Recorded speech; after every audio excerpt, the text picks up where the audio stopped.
Yo, what's good, everybody? It's your boy Steph from the High Moving Podcast, and I gotta say, man, Skip and FS1 looking pretty desperate. So last time I talked about this, I was talking about that Skip Bayless had made an announcement that Undisputed will be coming back on the 28th of August, and it was just kind of like, okay, that was weird.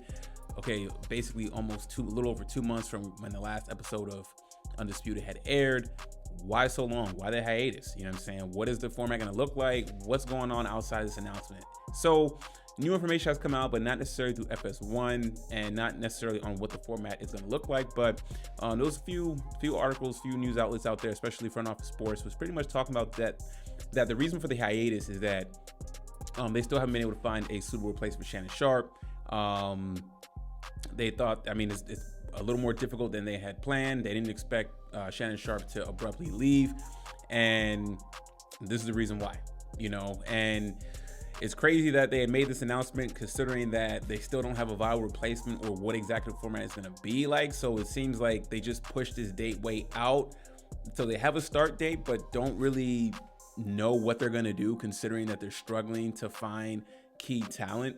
You know what I'm saying? We know about the layoffs from ESPN, so who knows if they're in the process of trying to source or see who they can source that's truly free from their contract. But, yesterday Skip Bayless on the show had pretty much had an open challenge to Charles Barkley and was just saying that, he wants Charles Barkley on the show. He would be happy. He'd wake up. He'd be more than happy to wake up every day to debate Charles Barkley and make a fool of him and make him look like the Adam Morrison bust of debates and whatnot. Look, this is him basically, to me, this confirms that they really are struggling. The fact that it's been this long now, and now you're trying to pretty much openly pitch and challenge Charles Barkley to be your main debate partner, says a lot. You know what I'm saying? It says a lot about FS1 and their plans, and that they really don't have a plan, it seems like, right now. And look, Charles Barkley is still on contract with TNT. Okay, his contract doesn't end until 24-25, right when the NBA's contract with TNT actually expires. And Charles Barkley is getting paid about $10 million a year with TNT. Okay, so if they want Charles Barkley, and I don't think Charles Barkley would do this, okay? And if he was, the bag has to be very serious, and FS1 is going to have to pony up some serious money to bring in Charles Barkley. So look, I think Charles Barkley would make an okay debate partner. I know Charles Barkley can be entertaining and funny. I know he knows his sports, but I just don't see him being on that show if it were to actually happen long term. Okay, a couple things, right? Like, number one, the show starts very early. Okay, I don't see Charles Barkley is almost 60 years old. Look, I don't see him wanting to wake up at 2 o'clock and get ready to get to the studio at 4 a.m. You know what I'm saying? Every Monday through Friday to deal with Skip. Okay. I think Charles Barkley likes his setup on TNT. Look, I don't think the prep work doesn't have to be as much. You see half the time he's laughing and joking on set with TNT. It's very comfortable. It's easygoing. You know what I'm saying? He's not having to wake up to do early games or whatever. You know what I'm saying? The set's usually in Atlanta.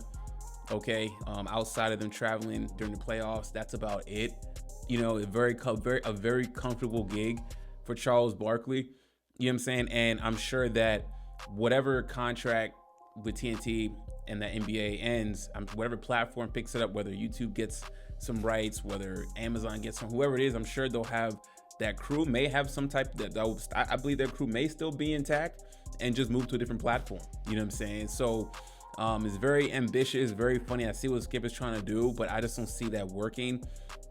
To try to challenge Charles Barkley. And like I said, yeah, they may debate a few times. It may be funny. The ratings may be off the charts the first couple of times, but I think over the duration of Charles Barkley debating Skip full time, I just don't see that working. I don't see Charles Barkley really wanting to put in that much work, prep work and waking up early.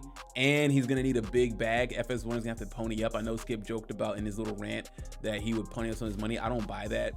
You know what I'm saying? And then look, I don't see Charles really being a good debater. You know what I'm saying? He can talk trash back, But when it gets down to the nitty gritty of the boarding specific sports, I mean, outside of basketball, can he talk about football to a certain extent? You know what I'm saying? I'm sure he can, but I don't know how well versed he is in other sports to debate long term with Skip. So I mean, outside of just joking on each other, ripping on each other back and forth, okay, but is that really going to be an informative type of debate?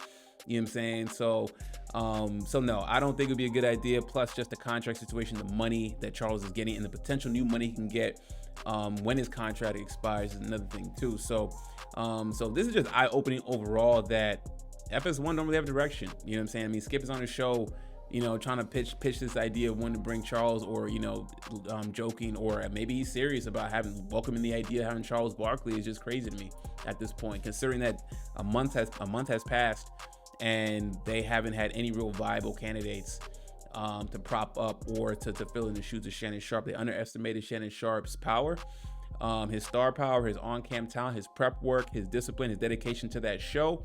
And it seems like they're dealing with the effects of that. So we'll see what happens August 28th. Leave me your thoughts about all this, guys. Thanks for watching. Please like, subscribe. I'm out.